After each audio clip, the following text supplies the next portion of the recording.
Hallelujah. Listen to this. They left their nets when he called them to follow him.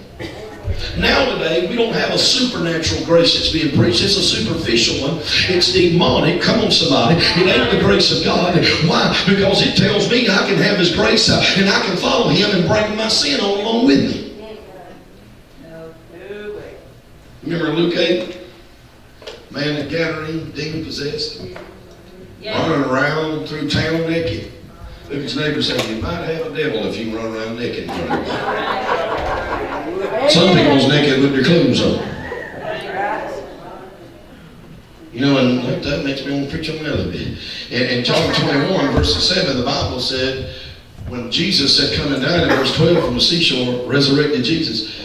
When John told Peter that was Jesus, this time he didn't request to walk on the water.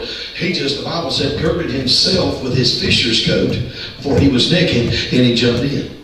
Now that don't mean Brother Apostle Peter was out there, amen, on the boat with all the guys butt naked fishing.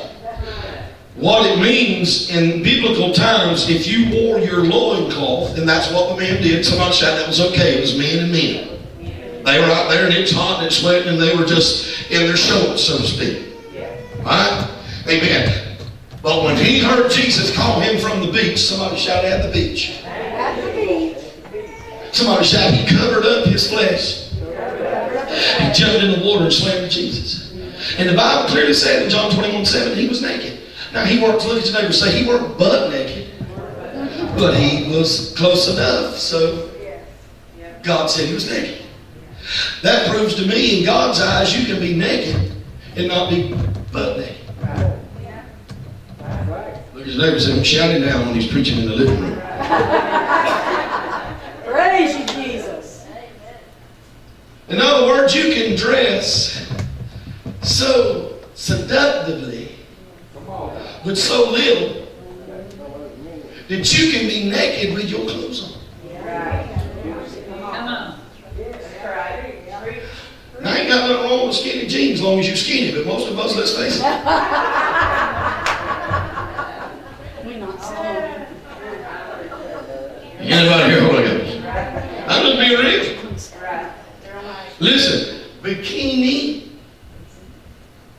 bikini's another word for itsy bitsy.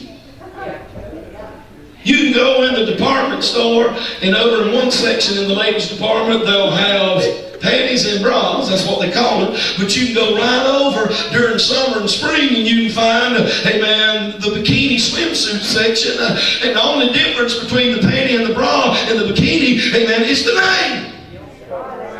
And the size. And church-going people will put on the bikini and go to the beach in front of everybody else's husband and talk about, I don't dress this way for nobody to look at me. Come on. But they wouldn't dare walk out on their front porch in their panty and their bra, which is no different. Come on. You're right, Brother Paul. Some of that stuff's got padding in it where them bikini swimsuits ain't got nothing. That's right. Come on. Hello?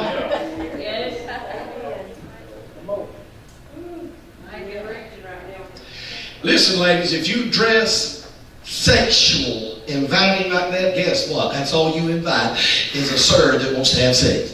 That's right. And to a man's eyes, if you done showed him that much, you have turned him on just that more. Because if he saw all the nakedness, well then he's already went to the plateau, his high, and now he's over it. But that you keep a little bit covered, just enough to cover, just a little spot that's private. Though the parts of the private is still out. Look at your neighbor and say, the cheeks that we all see are the ones on your face, not back there when you glue to some matches. If you don't cover the whole cheek, come on somebody, you're naked with your clothes on. Come on somebody.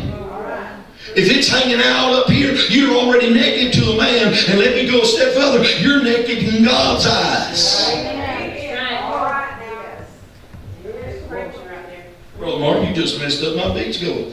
Hallelujah. I meant to. I didn't mean you couldn't go to the beach. I just mean, my God, amen, there's something you want to be covered up from now on with Holy Ghost. Everybody hear Holy Ghost?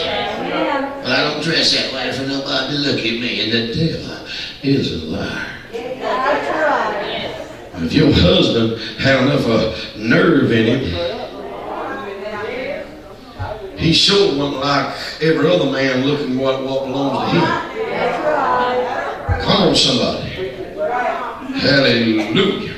Church said amen or oh me. If that offends you, straighten your halo up on your horn out there in YouTube and Facebook land, because I know some of you get mad now. Don't turn it off.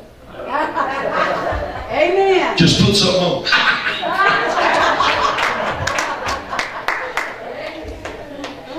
Somebody say the sanctification of the Holy Ghost. He empties out before he fills up, man. I'm telling you, this is a thing in the modern Pentecostal church. I can't preach nowhere else but Pentecost right now. Amen. That's missing.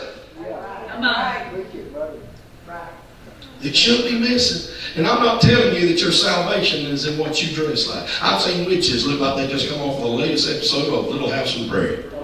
I mean, it was up to here and it like road grader blade dragging the ground. Their dress, I'm talking about, amen, but they were full of the devil.